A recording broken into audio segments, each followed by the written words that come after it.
I have just ordered the most expensive puzzle box I ever have. This is a multiple of the amount of money I've ever spent on puzzles before. It's coming from Japan. I'm excited, I feel a little bit sick, and now it's a waiting game. And as if by magic, a month has passed and the puzzle has arrived. Actually, it arrived about a week ago, and I've shown the patience of a saint because this has been here a week and I've not opened it. The most expensive puzzle I've ever purchased, along with being the biggest puzzle I've ever purchased. Let's open it up and see what's inside.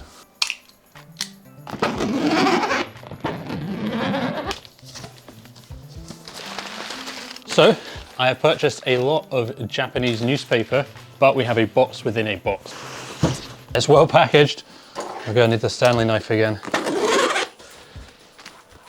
Another box within a box. We have some instructions. It looks like that might be the actual solution to the puzzle, so I'm not going to look at that. Okay, so it's out. In fact, you can see it and I can't. What have we got there? The most expensive puzzle I have ever bought. This is a Japanese puzzle chest.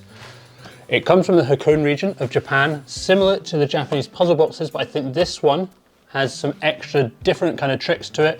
We've got quite a lot of drawers here on the front, and there's different ways that we have to open them. There's tricks to it. It looks absolutely beautiful. I'm going to spin it around quickly so you can see it. It looks pretty plain on all the other sides, but this feels super solid, super sturdy. We've got the marquetry, Yosegi marquetry on the front here. Glad they packed it well. It all looks in perfect condition. Metal fittings on the front here, bit of tape to hold the drawers in place. One thing I have no idea about is how difficult or not this is going to be to open. I believe there is 6 trick mechanisms involved in this chest, so join me and let's try and uncover them.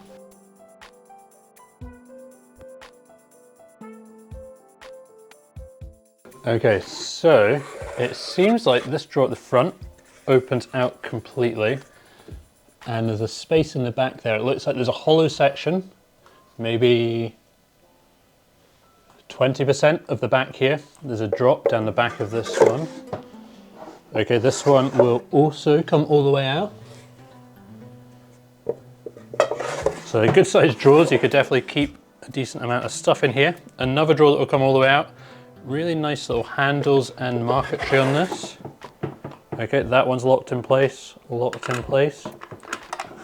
This one will open, and it looks like the section at the back that is hollow continues down to the bottom here, and this one is also locked in place. Okay, so how do we open any of it? Well, beyond the ones that will open. So this drawer here is unlike the others. It's got this little cutout here, and I can see on the inside there's a little peg. If I put my hand in there, it feels like that slides up and down. There's a gap for it to go into, so a sliding panel, similar to a Japanese puzzle box. So I'm just going to line this up. I can feel it's engaged with the peg. If I lift it up a little bit, this second drawer will now open. Okay, and straight away I've seen something in here. We've got a cutout again on this drawer, just here. There's a sliding mechanism here. Can I pull that out? Yeah, I can pull it out. So I slide the key over to this side. Was this drawer locked originally or not?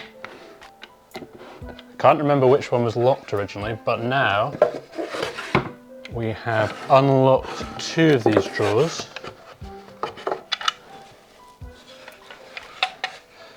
This one I think was the unlocked one originally. This one wasn't unlocked originally. Okay, so we can take that out. I can't see anything else. You can see how that works, that slider opening it up, but we now have 2 more drawers. Break the desk. 2 more drawers to open. Those 2 are the same mechanism. So again, it had this little cutout on the drawer at the back there, held it in place with that sliding panel at the back, so I can lift this up and that sliding panel is released. So now we just have this drawer, I believe, to try and uncover. So I had an idea, maybe if we tip these upside down.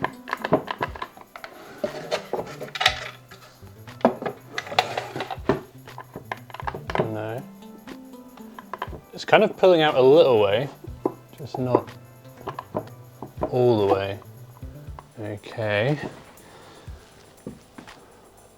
What could we need to do? Maybe if we have all the drawers in an open position, because we do have this section at the back that's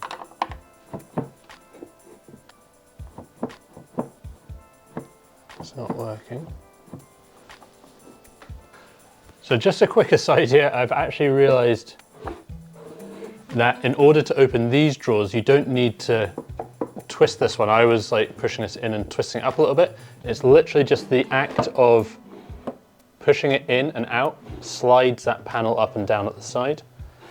So when I slide it out, you need to open this one in order to be able to open this one and this one. Now I don't think this is going to have any magnets in it, just purely based on the historical nature of it. They probably weren't going to be putting magnets in things 150 years ago. But also it just doesn't feel like it has magnets in it. I don't know if you know what I mean, but I could be proved completely wrong. It just doesn't feel like it's going to involve magnets.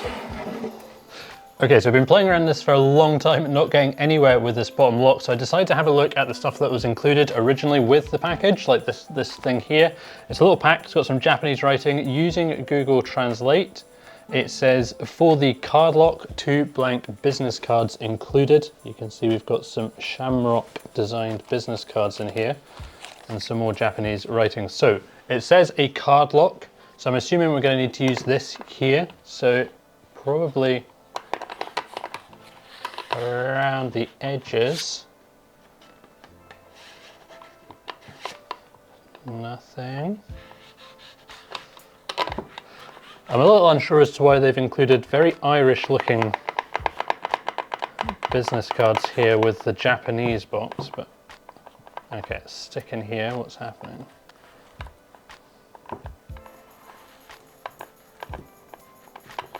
Something just in this section here. And the drawer is opening. Okay. So it looks like there's a little spring there. Just need to flatten that with the card in order to open it. And this looks like a secret compartment. We'll lift this off, and this looks like basically a storage compartment down the bottom here.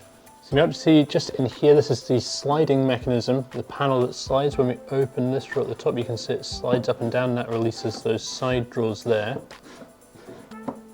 So that's why we've got that kind of cut out at the back of the rest of the drawers. So we'll put this back in place. So there we go, the secrets of the Japanese puzzle chest uncovered. I went back over the paperwork that came with it just to check over and make sure I discovered everything. And I think I have discovered everything. It says there was 6 mechanisms, although I can only count 5. So 1, 2, this drawer here, 3, the key mechanism 4, and maybe that secret panel at the bottom for 5. I think they're double counting something along the way, but I'm not entirely sure. And also I think for that key mechanism, I would definitely have hidden that key in one of the drawers, or maybe has it as a panel that slides out one of the drawers. I think that'd be a super cool addition to the box, but then who am I to criticize? I could never make something as beautiful as this, and I absolutely love the marquetry down the front of this. A really cool example of some puzzle furniture, which I've always wanted to get my hands on, although puzzle furniture does come at a cost. So how much did this set me back? By far and away, the most expensive puzzle I've ever purchased. The price for this was $2,000. Plus import and duty and shipping. So we're talking about $2,500-ish, £2,000, around about that point. A lot of money for a puzzle. I can absolutely understand that. Was it worth it or not? Let me know what you think down in the comments down below. Hopefully you've enjoyed exploring this beautiful work of art with me today, and I'll see you next time for more puzzles.